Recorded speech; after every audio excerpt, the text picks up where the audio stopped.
This is Pet Life Radio. Let's talk pets. The views conveyed by the guests on this program do not necessarily represent the views of the host or owners of the Doggy Diva Show and do not necessarily constitute endorsement of products. Medical information shared by the guests on this program are those of the guests and are for informational purposes only. They should not replace the medical advice of your veterinarian. Hi, this is Susan Marie from the Doggy Diva Show. In this episode, acclaimed pet expert Kim Gaebelein shares simple daily habits, wellness trends, and ways to stay active with your pups for a happy, healthy new year. That's what's on our show, so let's get started. Come here, babies. It's time for a treat, the Doggy Diva Show. Here's national award-winning author and animal advocate, Susan Marie. Hi, welcome to the Doggy Diva Show, the show for animal lovers. I'm your host, Susan Marie, and as always, I'm joined by my canine co-hosts, the Doggy Divas themselves. Thank you for joining us today as we bring you the experts in the pet and animal world right to you. Contact us at thedoggydiva.com. That's the DOGGYDIVA.com. We love hearing from you. So go grab a cup of coffee and your pet's favorite treat, and we'll be back in just a moment. Take a bite out of your competition. Advertise your business with an ad in Pet Life Radio podcasts and radio shows. There is no other pet-related media that is as large and reaches more pet parents and pet lovers than Pet Life Radio. With over 7 million monthly listeners, Pet Life Radio podcasts are available on all major podcast platforms. And our live radio stream goes out to over 250 million subscribers on iHeartRadio, Odyssey, TuneIn, and other streaming apps. For more information on how you can advertise on the #1 pet podcast and radio network, visit PetLifeRadio.com/advertise today. Let's Talk Pets on PetLifeRadio.com.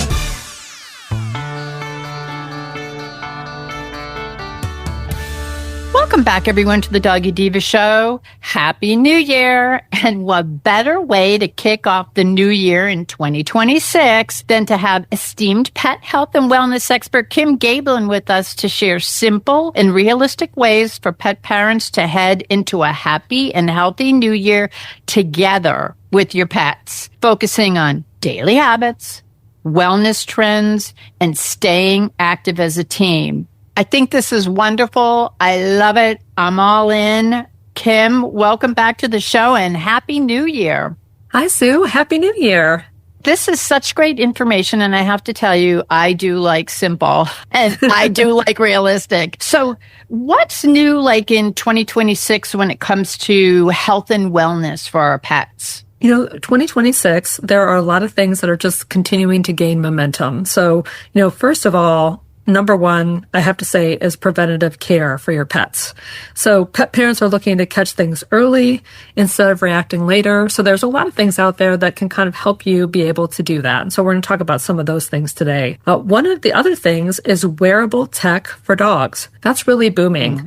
There's a lot of devices that track, things like heart rate, how much they're sleeping, the steps they take, even early mobility changes. Say you have a senior dog and maybe their gait is changing. They can also sense that on some of the new wearable tech that's out there. And I have to tell you, this is a great story. Just yesterday, I was talking with one of my friends, and she was saying that her daughter picked up a dog that was weaving in and out of traffic because she was worried that it was going to get hit. And she took it home. And 2 hours later, the people who have the dog, there was no tag on their collar or anything. There was just a collar. They showed up at her door because the tag her collar had a GPS tag in it. Oh, wow. I have heard of those. Yes. Yeah. That is like amazing. So awesome. So like if you have a dog that gets out of the house, yes, you want to kind of make sure that you know exactly where they are at all times. A GPS collar could be really a great wearable tech for your dog this year. We're also seeing a lot of people exploring integrated wellness. I love that. It sounds like such a big word, but it's things like laser therapy, for example, which is laser light therapy, which can help with healing, and pain relief. It increases blood flow. If you have a dog that potentially has arthritis or maybe has sprained or broken a bone, had surgery, that can really help kind of, I guess, with the healing and also with the inflammation that they're having. So that's one thing that people are kind of looking at in integrated wellness. There's also physical rehab. There are times when maybe your dog needs to be kind of trained to get back into kind of better health and better kind of shape. And,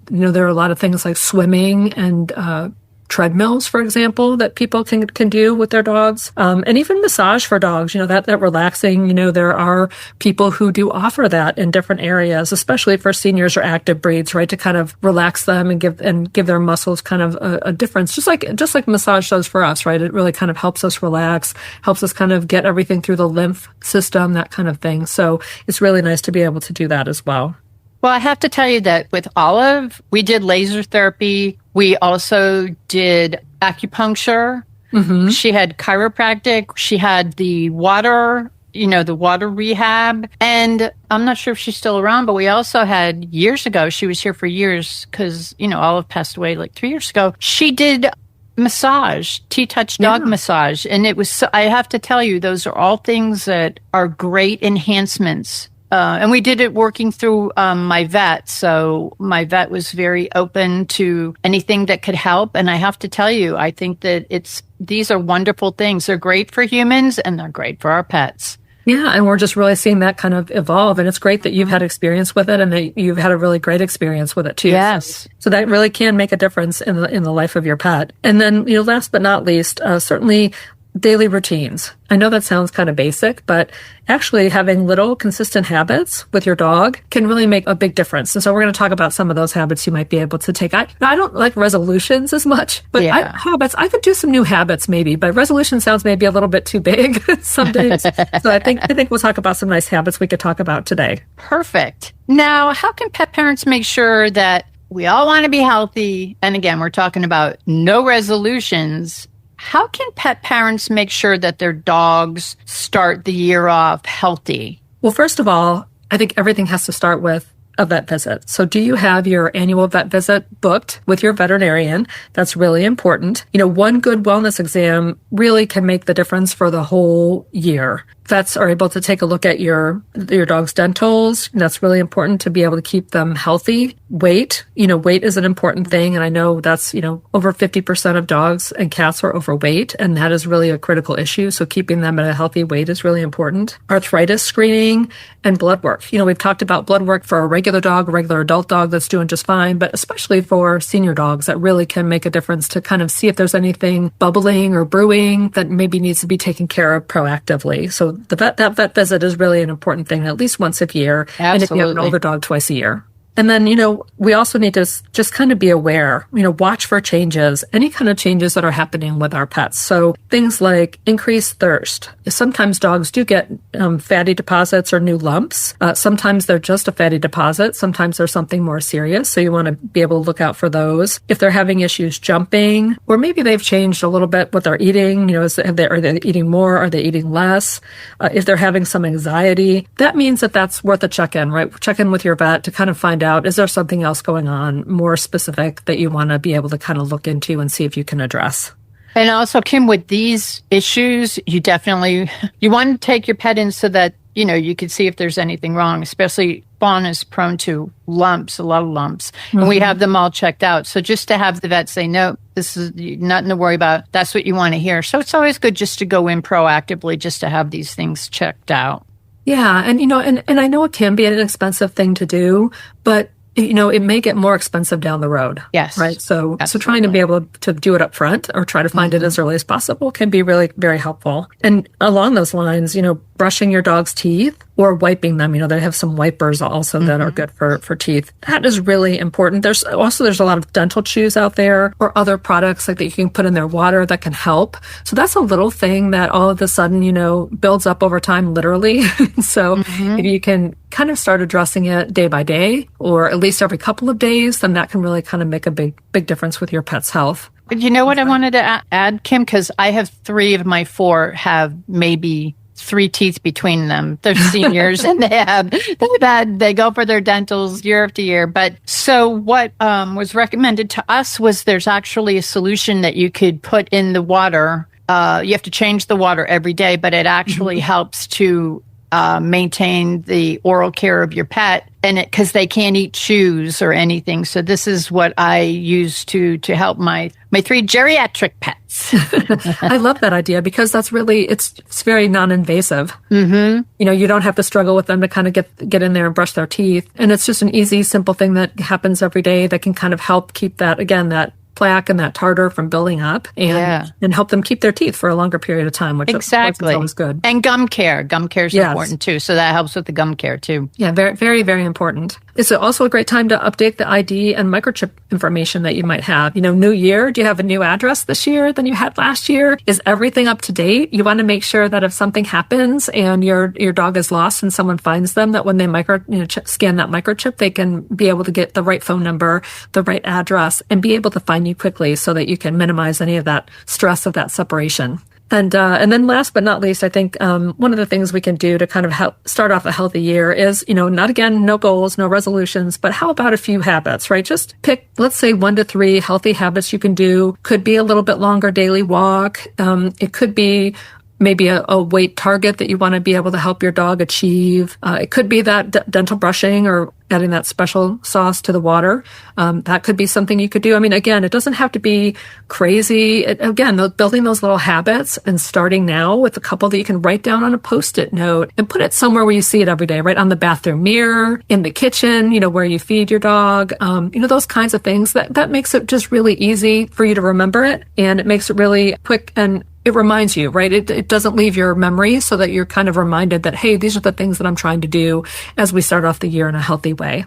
And you're not pressuring yourself. It's 1 to 3. It's doable. It's very simple. And it's, you know, if you're setting, and you could have 5 or 6, but I mean, sure. if you have 1, 2, or 3 that, and I know that I have a Post-it that I have over the cupboard where I keep their bowls so that every morning, and we have routines. So once you're in routines, that helps too with the, you know, to get into a habit of doing things every day. But I think that setting 1 to 3 of them is great. Again, it's not like a resolution like, oh my gosh, I didn't do it today. It's, right. You know, we got to, and it's simple. Yeah, it's like, here's a couple more things I wanted to do for my dog, you know, this week, today, you know, this month. So those are really, just make it easy. Don't put a lot of pressure on yourself. But again, you're making some progress toward the things that you want to be able to make better in your pet's life. Absolutely. And, you know, as we talk about weight and health and everything, nutrition is a constant. It always comes up because it's really so important to our pets' health. And so what would we consider feeding our dogs in the new year in 2026? You know, every time we talk, so, you know, we can't not talk about nutrition. I mean, it is the foundation of health for your dog and for your cat, right? So what you want to do is you want to stick with a balanced, complete food. And that's really important. So you want to make sure that it's got all the nutrition that it needs in there. And usually that's on the package. It'll tell you that it's 100% complete and balanced. You're going to want to look for a food that has a meat first, you know, a meat or a fish first. And that's really important. Not a meat meal or whatever, a meat. So if it has chicken or fish first, that's really a very good thing because that means they're getting the protein that they need. And you want to make sure that it's a high quality food and it's backed by science. So not every food works for every single dog. So, you know, you might have to play around with that, right? But you want to be able to kind of find a food and then be able to stick with that and feed that regularly to make sure that they're getting all the nutrition that they need. One of the trends we continue to see kind of grow and magnify is functional nutrition. And functional nutrition is nutrition that's, you know, there to be able to help support a challenge or a concern that your dog might have. So, for example, it's great to be able to have omega fatty acids. So particularly omega-3s. And those are really important to be able to help with skin and coat and with the health of your dog. We're seeing a lot of probiotics now in foods. So I think that's become really very mainstream really here in the last few years. And those probiotics really help to feed your gut, your dog's gut, and to be able to help them their gut stay healthy. And then, you know, ingredients like antioxidants, there are a lot of antioxidants or other ingredients that help with joint, skin, or cognitive support. So depending on your dog, you know, what they might need. If they're a sensitive dog, maybe you need a sensitive formula. You know, if they're getting older, they might need a formula that helps support their their joints. So there's so many options out there to be able to look for. So, do a little bit of research and look for those products that would specifically help your dog eat. I know, Sue, in the past we've talked about it. I mean, Picky No More was one of the foods that you've fed in the past. Yep.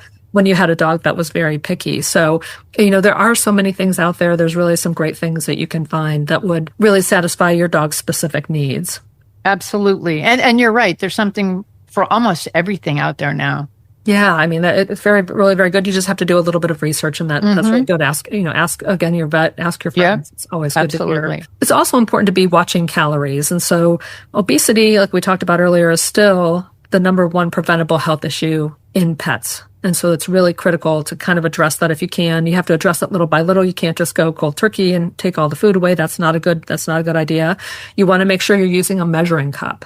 And the measuring cup is really important because it sets like kind of the basis, right? So if you're feeding them a cup a day, a half a cup a day, half a cup a meal, whatever that might be, then you want to be able to monitor your dog's weight for a little while as you're feeding. You want to make sure you're adjusting up or down if they're gaining weight or losing weight, and you want to get them to that proper weight. Then you want to just monitor and adjust. And it's just really important to remember that those little extra scoops can add up quickly. So you want to be real careful about that. And then last but not least, you want to, for seniors, a senior formula. So, senior formulas are better adjusted for your senior dog. They have extra protein typically to be able to help with that loss of muscle mass dogs tend to get as they get older, just like we do. And then a lot of times they have support for joints and for brain health as well. So you're going to want to look for a senior formula, and that should really help. Doing some of those things would help your dog have a great 2026 from a nutritional perspective. And again, simple, not really complicated. And as always, work with your vet. But I mean, there's so much out there that you can work with, and it gives you peace of mind, and your dog will be healthy. So what are some fun ways that we could be active with our dogs this year? Like out there doing things, or we have to stay in the house because it's cold. What are some things we could do? Yeah, well, I think it's always important to remind everyone you don't need to run marathons with your dogs, right? I think some of my dogs I've had, they would not like to do that. They would not like that anyway. Me either. One thing you can do is add a few extra minutes of walking each day. So if you're walking right now for 10 minutes at a time, walk for 15 minutes the couple times you go out, right? So just those extra 5 minutes, again, doesn't have to be rocket science, doesn't have to take over your whole, life. You just need to spend a few extra minutes of walking each day. That's one thing you can do. I think another thing which is really fun is to let your dog go on a sniff walk. Let your dog explore with their nose. This is really kind of mentally enriching for them. It's very calming for them. Dogs get so much information through their nose. It's like their number one sense that they get so many things through. So being able to let them, because a lot of times, we're out there, like I don't know about you, Sue, but a lot of times I'm like, let's go do our business. Let's go do our walk. Let's get our 15 minutes and let's come home, right? But maybe go to a different place, maybe go to a park, spend 15, 20 minutes and just let them sniff around. Because again, they get a lot of information from that, and that can be really, it's letting dogs be dogs. It's funny, Kim, and I am the type that, okay, let's go. We go for our walk and we do whatever we do. And they know it's like, okay, let's go. But with my husband, he takes them to this place where a lot of dogs go. It's a communal place in our neighborhood. And he says, well, they were really busy. The female was really, he says they know everything about every dog now. So it's like, that's how the community calls their female. So because he lets them sniff and do what they have to do to see what's okay. And now I know what's going on. We could go back in the house. I'm good with the hood. I know what's going on. Yeah, they get to use their instincts, right? They get to use what they're built for. So it's really great to be able to let them be dogs sometimes. And so, being able to have a special place that you go that you do that, or, like what you said, where some other dogs are, that's a great idea. Yeah. And, and you could also just play a game at home, right? You could play a game. It could be maybe hide and seek with them. You could hide a toy. You could hide some treats. You could do fetch with short bursts. That's kind of a great way to, you're not doing a long time of fetch, but you might throw it 5 or 10 times and be able to kind of get that in a few times a day. Or, I'm a big fan of puzzle toys and things like snuffle mats, where you can, take a felt mat, you can hide kind of some treats in there and they can kind of hunt around and find them. That's always really fun too. The latest thing though for 2026, which is I think getting bigger, and I'm just really surprised about it, is dog-friendly fitness classes. Have you heard about this, Sue? I have not. I heard about yoga, but I have not heard about the fitness classes. Yeah, so there's actually actually starting to be classes where you can do dog yoga, obviously, so that's kind of fun. You could do it with your dog. If you don't have a dog there's also sometimes places you could go and do it with dogs and cats. So that could be also fun for you. But I've also seen some of the dog specialties here in my area are actually doing dog fitness classes where you go in with your dog and there's like a 1, 2, and 3 level fitness class. Oh my goodness. Actually take the fitness class with your dog and you do different activities and it's good for both of you to kind of get active and it keeps your dog active and kind of their joints, kind of oiled. And so that's kind of a really fun thing that you can sign up for too. Oh, what a fun idea. Inside for the winter, which is nice. Yes. Oh, I love that. Yeah. And so I think that's really fun. Another class that you might not have thought about is agility. A lot of dogs, it's really just kind of like an obstacle course for dogs. And so during agility, the dog is not the only person running around. You are too. So it's kind of another way to win-win, get your workout in and get a little running around while your dog is also learning some of the different apparatus and getting around. So agility could be a really fun dog-friendly fitness class that you can do too. But look online for some fitness classes in your area. I think you'll be surprised at what you'll find. I have to tell you, my sister, she lives in California. Her dogs she's 3. They're all into agility and she has like the weave poles. Like she got her whole yard is set up like an agility course and they actually, fun. They're like in the higher levels, but it's so fun. She loves it and they love it. So it's a fun thing to do. Yeah, again, mental, physical, it's a great challenge. So that's really a good thing. And if your dog is older, obviously you're not going to be you're not going to be running with them. You're not going to be maybe, doing agility with them. Look for things that are like slow and steady movement. It could be a nice steady, walk, and that's nothing wrong with that. There's also, a lot of places where you might be able to swim with your dog. So swimming is fantastic if you have access to an indoor pool that allows that or to a warm outdoor pool. So there's other ways for dogs to be able to if they're older, to be able to kind of get some of that exercise in a different way than just walking.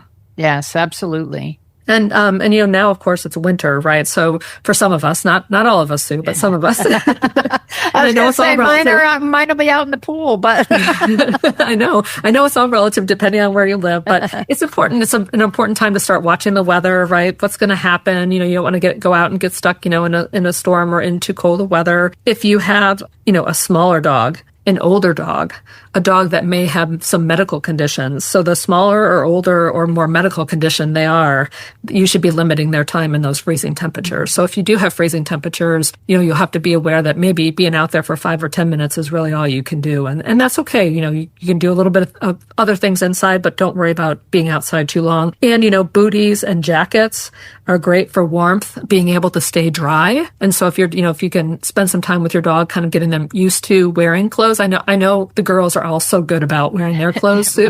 They love to dress. I don't have to worry about that. So yeah, but not everybody is. So, so it might take a little bit of cajoling or a treat here or two, to be able to get that to work. So that's really important as we go into winter.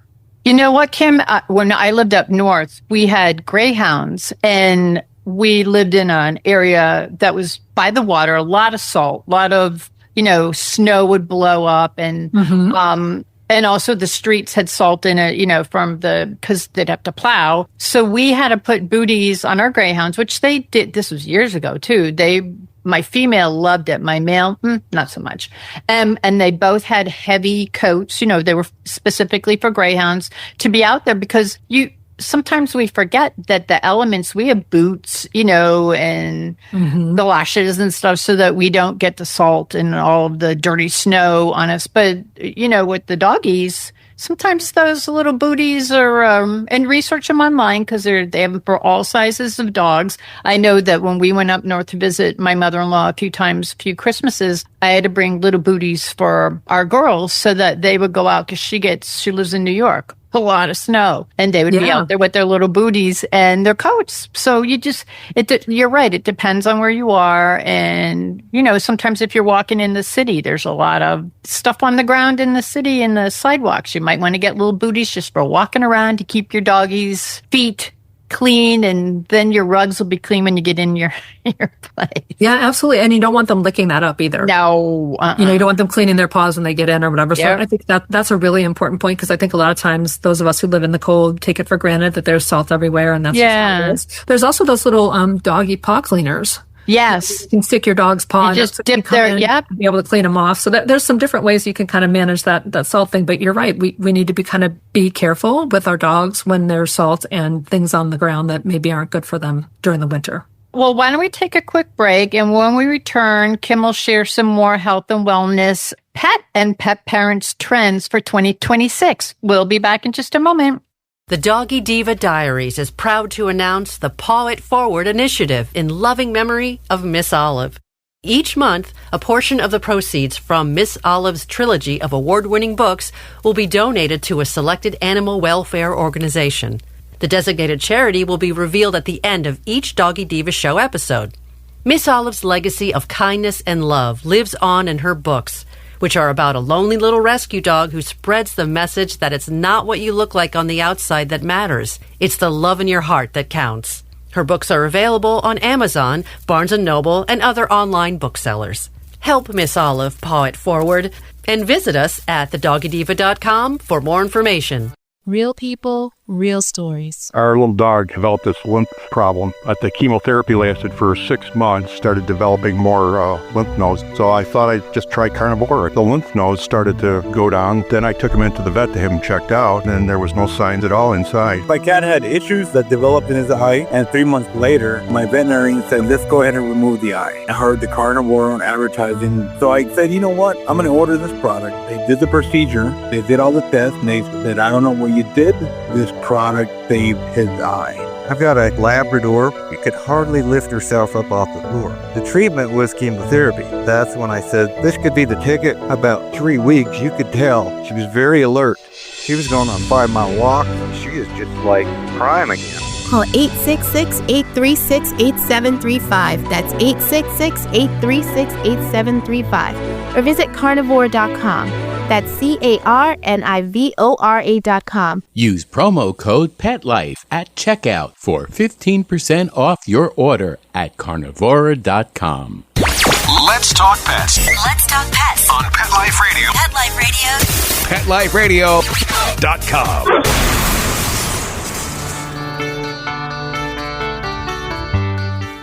Welcome back, everyone, to the Doggy Diva Show. I am here with Kim Gaebelein, and she is sharing more pet and pet parent trends for 2026. Now, Kim, and I think this is something that we should talk about going into the new year. Are there like emotional or mental wellness trends that pet parents should know about going into 2026?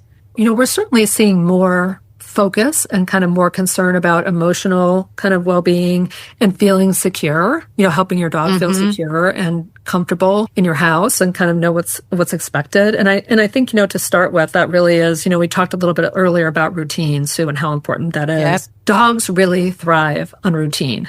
And so, obviously our days aren't always perfectly the same as they were yesterday. And so anytime you can kind of help on your work schedule, on the schedule that you're feeding, so if you're feeding pretty consistently about the same time, every morning, every evening, that can really help because some pets can get very anxious. And so if you're actually doing that actually helps them feel like things are predictable. They kind of understand what's expected and kind of what's going to happen, and they're not worrying about that kind of thing, right? And so it's still hard, right? A lot of us are maybe not completely back to work, but aren't working completely from home anymore. Yeah, and they have that internal clock that they're aware of. And I'm going like, even when we went back a few months ago with daylight savings time, their internal clock is like, okay, they're putting their little watches. Wait a minute, we're supposed to do this. Where are you going? You're supposed to be here. Why is this? It's like their internal clocks kind of control everything. And you're right. It's like our job as the pet parent to sort of moderate it and work within those schedules to keep our pets feel safe, feel calm, and not, have anxiety about things that can be something that is kind of, it may not be controllable in the essence of everything, but we could work at making a controllable thing inside of it. Yeah, and if you can help kind of get it a little bit closer together, again, not going to be perfect. Every day is different. So that's really important. I mean, that separation anxiety, too, can sometimes be common with some dogs. Yep. And so, having some sort of, enrichment toys, even just slowing down and making your leaving calm, so you're not kind of getting them all up in a frazzle when you're leaving. You're not like, oh, bye-bye, I'm going to leave or whatever. And I mean, you want to just be very calm, give them a love and a hug, and then maybe you're out the door. So it's not a whole lot of pomp and circumstance when everybody comes in and everybody goes out, so. No, in fact, mine don't even know when I go because I have the key, everything. If I know I'm going to be leaving, I have the keys already in place. I have everything so that I just have to I give them their treats, their little, someone else will have a game, someone else will have treats, and the other ones are sleeping, and I just make a very silent exit, and they don't know till I come home, and the same ones are still sleeping. No matter how many hours later it is, and they're like, going, oh, where you been? Yeah, and you don't have to announce you're coming home. Nope. I love that. It's just a very kind of calm and gentle, in and out, so that they're not too excited about it, and they're not too disappointed, right? When you leave, they're like, okay, this is normal. She'll be back, so. That's important. And, if your dog is feeling a little anxious, if you'd like to be able to kind of help connect with them emotionally, it's really great to be, just some grooming, just some of that brushing. Some dogs love to be brushed. So just having that calming motion of being able to brush them and just doing something simple like that, a couple times a week, is great. Or even, a gentle massage. You can look up online, some different ways to be able to massage your dog, or, where they love to be scratched or where they love to be loved, so you can always just kind of make some adjustments and spend 10 or 15 minutes with them just doing that. And I'm sure that can also kind of, again, build the bond that you have with them and also help them kind of calm down and feel refreshed. And also, if it's something that you can't do yourself, or no matter what you're trying to do, always get with your vet, because I have one out of my 4 had to be on a medication, and we adopted her that way, knowing she was on medication, but that keeps her calm. So you may have to work with your vet to find something that's going to work if it's severe, like separation anxiety or any severe anxiety problems, because most of them can be worked with, but sometimes there's just that little pup that needs a little extra help, and your vet will be there to help you with it. Yeah, absolutely. I mean, and like things like you said, red flags to look for that maybe your dog needs some kind of behavioral support or concerns, or like if you're seeing them suddenly withdraw, maybe they're not hanging out with the family anymore. Yep. Or they just want to be in their crate and not near you. If they're having destructive behavior, all of a sudden out of nowhere, they've started chewing on the sofa or, ripping up the carpet, those kinds of things. Any new aggression or fearfulness that they have, those are, red flags, right? That say, hey, I really need to talk to my vet about what to do about this, because it's always better to get that help early. It could be a vet, it could be also a trainer. One of those folks can be able to give you some insights of what to do. Yes. And they have behavioral trainers too, as well as regular, learning the basics of training. They have we had a greyhound that went to a behaviorist, and it changed everything. She did really wonderful. So that was years ago. So yeah, just a few things can really make a huge difference. It is. It is. It's worth sticking with it and seeing it all the way through. I know some people get frustrated, but they're like us. We have different triggers that trigger us, or things that make us nervous, or things that make us anxious, or whatever. And that's why, it's good to work through it with them to find out. And again, mine are all adopted and rescued, so we have to sort of figure it out as we go along. Yes. Because I get them as they're seniors, and they're generally, may have some sort of a disability. But you know what? We're in it to win it. So that's how I look at it. Indeed. Now, what safety tips should we keep in mind at our homes for 2026? Well, there are a few things that you can do. Certainly, one of the things that's been very popular and continues to grow in popularity is smart home pet cameras. There's pet cameras to be able to kind of, if you're going to work, you can kind of check in on your baby and see how they're doing. Some of them actually can dispense a treat. It can be quite entertaining to look at, actually. Yeah, that could be really fun, right? But it's a great way to be able to keep an eye on them. Maybe be able to give them a treat when you're not there. So I think some of them are very interactive. Like you could actually talk to your pet, through them. So that is one way to kind of, if you want to kind of keep in mind what's going on. Certainly, we talk a lot about harmful foods and plants, right? The big repeat offenders that keep coming up, no matter how much we talk about them. Xylitol, which is a sugar-free substitute, which we can eat and, use, but dogs really cannot. And so you'll see that a lot in gum. We're seeing a lot in sugar-free candy. Sometimes you'll see it in peanut butter. So it's really important to read the ingredient panel on anything that you would feed your dog, because you could have xylitol in there. And I have personal experience with that. Yes. And I did live through it because we knew it right away, and we were able to get my dog to the vet and get his stomach pumped, and that really helped. But we still spent 3 days in the emergency vet because of it. And the key to that is make sure you and all of your guests keep their purses zipped shut. Yes. so that if they're looking for a piece of sugar-free gum and they go, oh, here it is in my auntie's purse. No, everyone lock their purses up. Yep, or your coat pocket or wherever your coat you keep pocket, your gum, whatever. So, be careful about that. Things like grapes, garlic, lilies, onions, and chocolate are still repeat offenders. So, as you're kind of prepping food and those kinds of things, you want to make sure that you're keeping those things out of reach. Certainly, one of the things we don't talk about very often, but I think is a really important thing, is check your home for slip hazards. Especially if you have a senior dog. So, now it might be a little bit wetter where we are. It might be a little bit more snowy where we are. If you have tile floors or wood floors. And if you have an older dog, you really can have them slipping around and have the potential to hurt themselves or slip a joint out as they fall. So you want to make sure that you've got maybe some rugs or non-slip runners to kind of help with falls. If they're coming downstairs that are, maybe carpeted and they land on something that's tile or wood, you might want to put something there so that as they come down those stairs, they're not going to slip and fall as they land a little bit harder on that last landing. So things like that can really kind of help them be safe and healthy when it comes to their joints and their legs.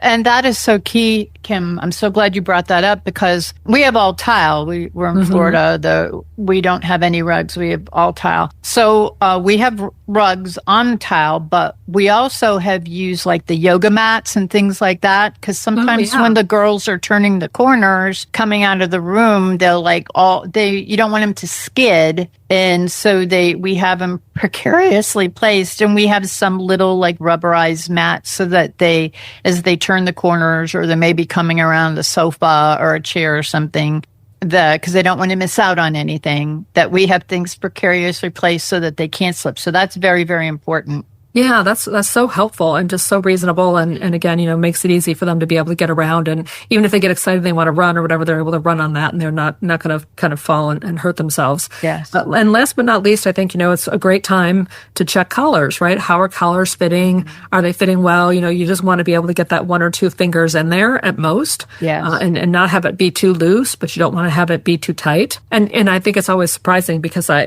think your pet can get out, your dog, your cat can get out of their collar pretty quickly, or more easily than you think they might be able to.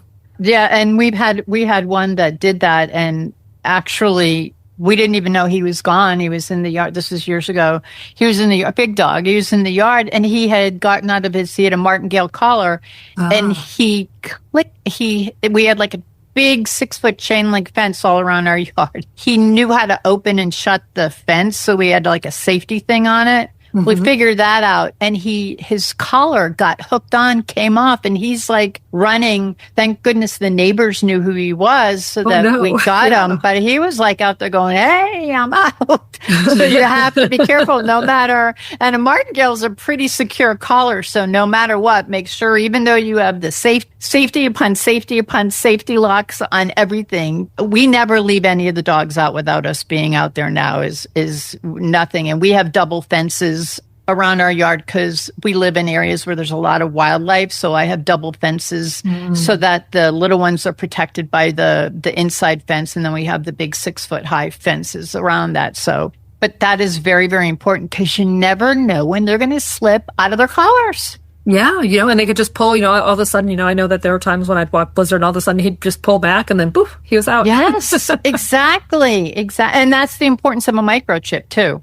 Yes. Because you never know if they're going to slip out. That's right. No, that's right. So making sure they fit well is a really good thing to be able to kind of keep them safe, even in the house, because again, the door could open and they're gone, so it's important to be able to have that collar on there properly. Yes, because you never know when the pizza guy is going to come and you open the door and they run. I had that too. One of them ran out. So now all day long and all night long, their collars are on in the house. And people go, why do you have them on in the house? I said, in case the pizza guy comes, I don't want them running out going, oh, there's the pizza guy. So So, Kim, I have to ask you something on behalf of Miss Sassy's really asking this on behalf of her Doggy Diva sisters. She has a question because, Sassy's all about everything being simple, easy breezy. So she's wondering, what is one easy habit that parents can start today? I think a great thing to be able to think about would be just spend, let's say, 10 minutes of connection time with your dog every day. Find that time. 10 minutes. Could be a short walk that you're doing together. You could brush them. You could spend a little bit of time on training, play a little game. Just spending that extra 10 minutes could really kind of help boost your dog's physical health, that mental and emotional health. And you know what? It helps to strengthen your bond. So that's really important.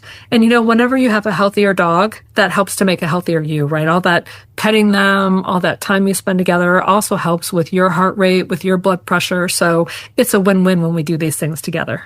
Absolutely. And it's simple, it's easy, and it keeps us and our pups happy. So, Kim, I want to thank you so much for being our guest and for sharing so many valuable, simple, and realistic ways for pet parents to kick off the new year and how to do it with our pups as a team. That is so exciting, and we can do it throughout the year. And before we go, I just wanted to talk about something really important and very near and dear to my heart. It's the recipient of Miss Olive's Paw It Forward program. And this month, it's the Gray Muzzle Organization. And this amazing organization improves the lives of at-risk and homeless senior pets by providing funding and resources to animal shelters and rescues nationwide. It's such an important organization, and they're such an amazing group of people. And to learn more about the Gray Muzzle Organization, and if you'd like to support senior dogs, please visit www.graymuzzle.org. And Kim, I want to thank you again so much, and I want to wish you a happy new year and wish everyone out there, your pets, for all the pet parents, for all the pet lovers out there, I want to wish you all a happy new year. So thank you so much, Kim. This is great information, and we're going to go right into 2026 throughout the year. Simple, realistic, and easy. We love it. Thanks, Sue. Happy New Year. Happy New Year. We'll be back in just a moment. Begging to hear more of your favorite show? Full episodes of all our shows are available on demand. Go to PetLifeRadio.com to fetch our entire lineup of Possum Pet podcasts. Also, dig us up in iHeartRadio and iTunes. Let's talk pets. Live and on demand, only from Pet Life Radio.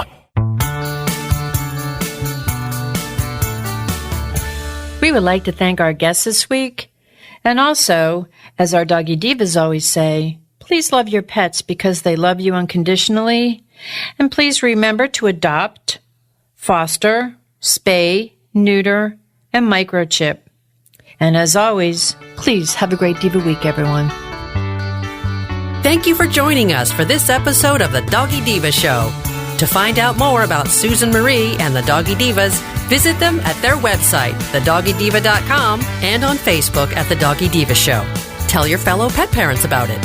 We look forward to having you join us again for the next episode. See you soon. Let's Talk Pets, every week on demand, only on PetLifeRadio.com.